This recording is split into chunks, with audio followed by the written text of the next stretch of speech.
So this is the boat driver that was assaulted by that honorable member that claimed that he's a senator. The reason why I say that claimed that he's a senator, because I discovered this morning that that man is not a senator.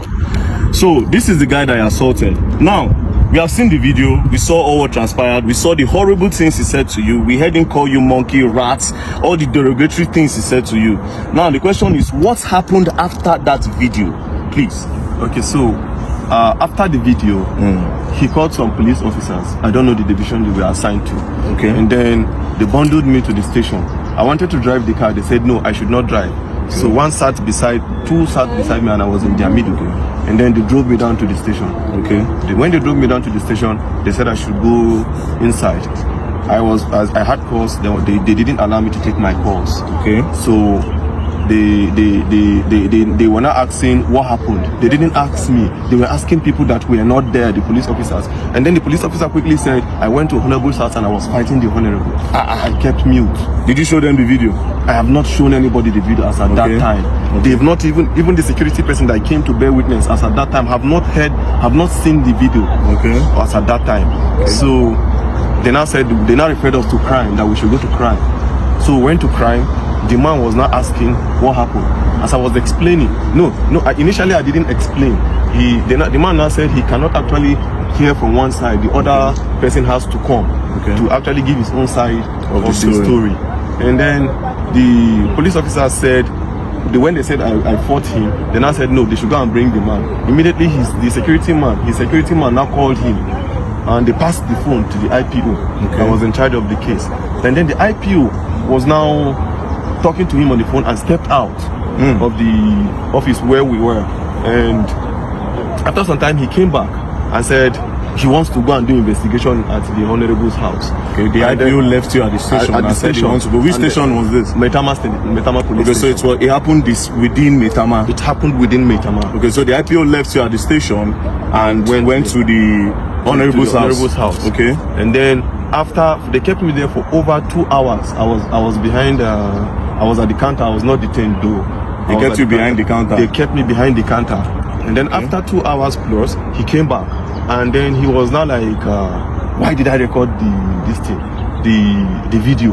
Why did you now change He was not trying to change the narrative. And I asked him, is there a part of the law that says I cannot record what somebody is doing to me? He was becoming a threat to me. And I had to take evidence so that people will know where I am. By this time, was the honorable member there? He wasn't there. He was at home. He was at home. So then I gave me a form to fill, to write my own statement as to what happened.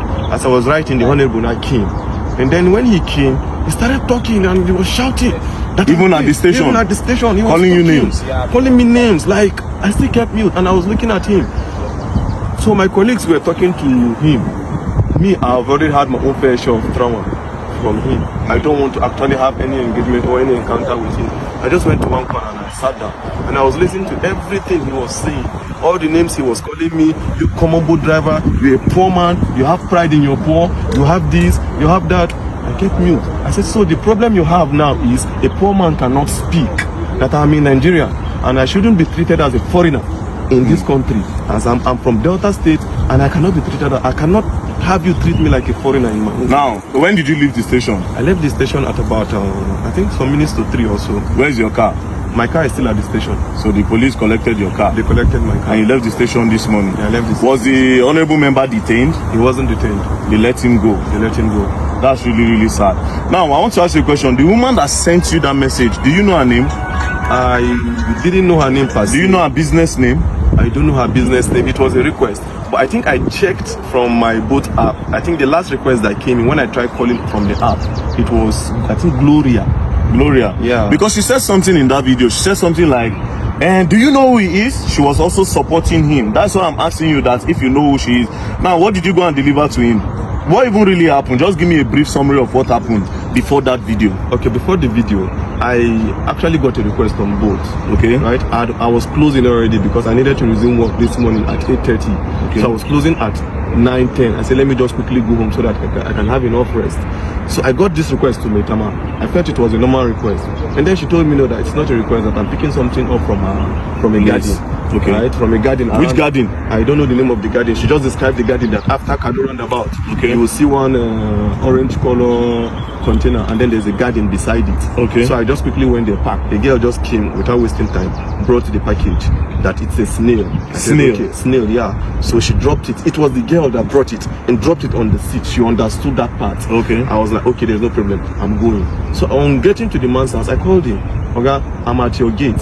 You know, I said, okay, I should give it to the security man. They gave it to the security man. The security man explained where the house address is. So I drove down to the house. On approaching, I called the man again. I said, Oga, I'm here. He now said, I'm not here. That if you're here, I will see you. So I drove. He now said I should park beside one camera. When I parked beside the camera, I saw him. But I didn't know he was the one. So I saw him seated few meters away from my car.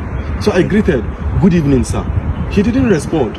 Good evening, sir. He didn't respond. So I presume he is not the one that I'm supposed to deliver this thing to. Okay. And since he didn't answer, the next thing is for me to call the person that has this package.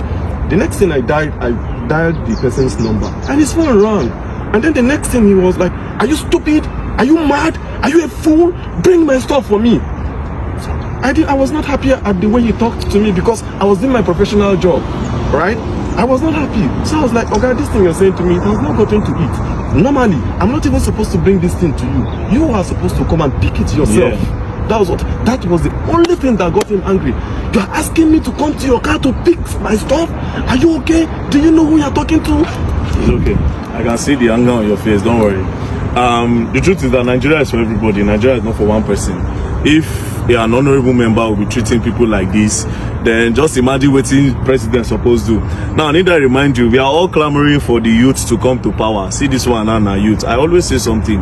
The youth are looking for a better. They are not trying to make this country better, a lot of them. They want to get power to do worse than these people because they have a better way of hiding this evil than these old men in power.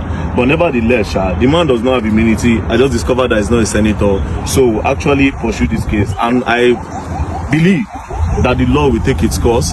We'll go to, I've heard a lot of things about Maitama police station, which I'm not going to say, but I believe in the new commissioner of police that have been moved here, commissioner of police Disu. So this case will be reported to him directly, and I believe that the law will take its course. So don't worry. You said you're not feeling well. I'm not feeling well. He hit me on my chest severally. He was just hitting me on my chest, and I stayed mute. I was looking at him.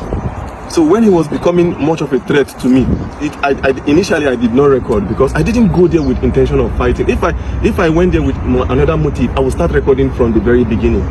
It was when he was becoming a threat, when he said he would pay 50 million naira and then they would delete me, and look at me, this orchid. He was just calling me all sort of names. You pay 50 million and they will delete you? He will pay 50 million naira to somebody, to people, and then they will kill me and nobody will say anything. And when I noticed this thing is becoming what I never expected, I quickly brought out my phone and you recorded, and I started recording. Don't worry, we'll go and write a petition and we'll take it up. Oh, Allah, more they go.